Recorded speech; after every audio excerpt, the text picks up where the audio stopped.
YCP అధినేత జగన్మోహన్ రెడ్డి పల్నాడు వెళ్లేందుకు గుంటూరులో రోడ్ షో చేశారు.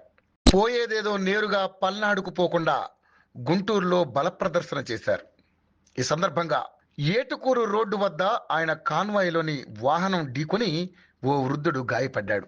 అతన్ని రోడ్డు పక్కకు లాగేసి వైసీపీ కార్యకర్తలు వెళ్లిపోయారు.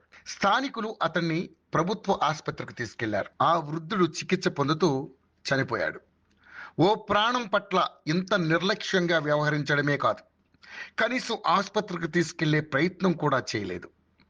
పోలీసులకు ఇచ్చిన షెడ్యూల్ ప్రకారం ఉదయం 9 గంటలకు తాడేపల్లిలో బయలుదేరి 11 గంటల కల్లా సత్తెనపల్లి చేరుకోవాలి.